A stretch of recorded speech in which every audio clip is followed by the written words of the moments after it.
부산 해운대 해수욕장 근처에 분양가 200억 원 이상 되는 초고가 오피스텔 건축이 추진되고 있습니다. 26일 해운대구에 따르면 중동 1394-335번지 등 총 4026제곱미터에 지하 7층, 지상 29층인 두 개 동 규모 오피스텔 건축이 추진 중입니다. 연 면적 76,683제곱미터, 최고 높이 120.3m로 지난 2월 부산시 건축위원회 심의를 통과했습니다. 현재는 건축 허가까지 모두 마쳤습니다. 베니키아 호텔 해운대와 맞닿은 부지로 바로 옆에 있는 식당이나 모텔 등 일부 건물들은 작년 3월부터 이미 해제 공사에 착수한 상태입니다. 해운대 해수욕장과는 약 300m 거리 차이가 있습니다. 해운대구에 접수된 건축 허가서에 따르면 시공사는 아직 정해지지 않았고 시행사는 파이어 디벨롭먼트이며 설계는 DA그룹 엔지니어링이 맡는다고 접수됐는데, 일각에서는 인천공항에 밑그림을 그린 세계적 디자이너인 장 미셸 빌모트가 설계할 것이라는 얘기도 나오고 있습니다. 해당 오피스텔에는 지하 주차장 외에 자신의 집에 직접 차량을 2대씩 주차할 수 있는 전용 리프트가 갖춰질 예정이며, 해운대 해수욕장을 조망할 수 있는 테라스 그리고 실내 테니스장 등도 들어설 예정입니다. 부동산 업계에서는 해당 오피스텔의 분양가가 평형별로 50억 원에서 최대 200억 원을 넘어설 것으로 예상된다고 밝혔습니다.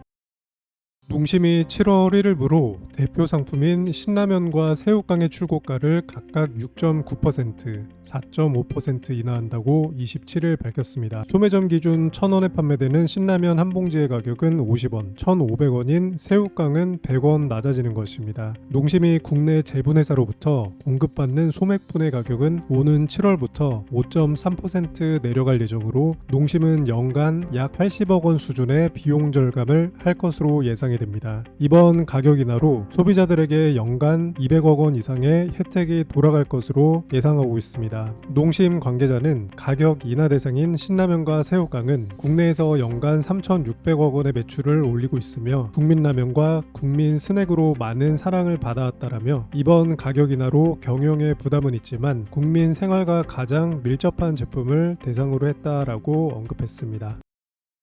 배달비를 아끼고자 포장을 하려 직접 음식점을 찾아갔는데 과한 포장비가 추가됐다는 글이 확산되며 논란이 불거지고 있습니다. 최근 한 누리꾼이 배달시키면 배달비를 받고 포장하면 포장비까지 따로 받느냐며 한 음식점에 키오스크 화면을 찍어 올렸습니다. 화면에는 포장 금액 2,500원이 추가됩니다 라고 안내돼 있었는데, 3,4,000원 하는 배달비가 아까워 직접 매장을 찾았더니 정작 배달비에 얼마 차이 나지 않는 포장비를 따로 내라는 겁니다. 이에 누리꾼들은 500원 정도 더 받는 건 이해하겠는데 2,500원은 선 넘었다, 오히려 포장해 가면 깎아줘야 하는 거 아닌가요? 이러다가 홀에서 먹으면 식탁 사용료까지 내야 하겠다 등의 날선 반응을 보였습니다. 자영업자들이 모인 커뮤니티 아프니까 사장이다에서도 나도 장사하는 입장이지만 저건 좀 심한 것 같다, 포장 용기가 얼마나 좋은 걸로 되어 있길래 라는 반응이 나왔습니다. 반면 단가가 많이 낮거나 최저 마진으로 가격을 책정한 메뉴들의 경우 포장비를 받아야 한다는 의견들도 나오며, 업주들은 용기값 자체는 소액이지만 쌓이면 크다며 부담을 호소하기도 했습니다.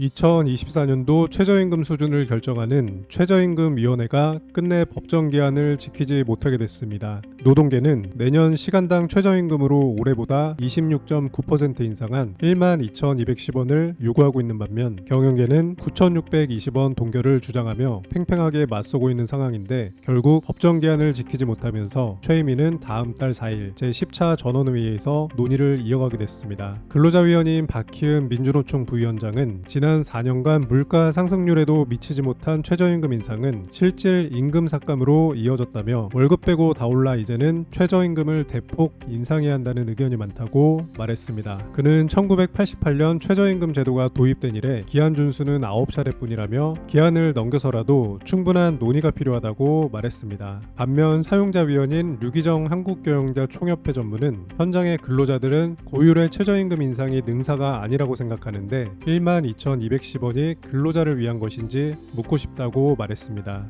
이명로 중소기업중앙회 인력정책본부장도 인건비 문제로 폐업을 고민하는 소상공인을 살펴봐야 한다며 저소득계층이 보호받지 못하는 결과를 초래할 것이라고 말했습니다.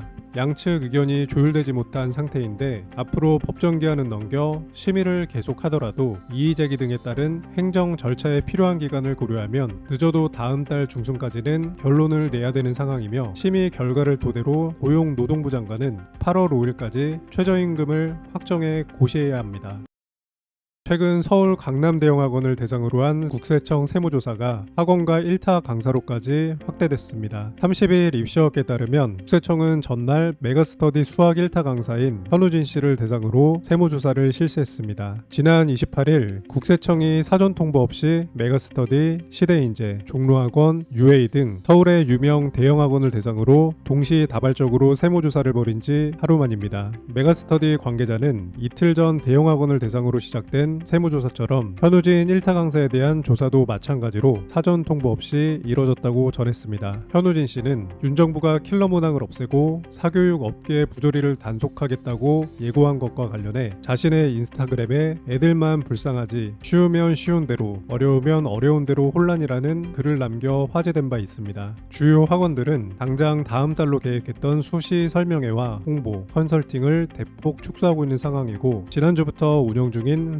사교육 부조리 신고센터엔 벌써 100건 넘는 신고가 접수됐습니다. 교육당국의 합동점검, 공정위 조사까지 요구돼 사교육 업체들에 대한 고강도 압박이 갈수록 거세질 전망입니다.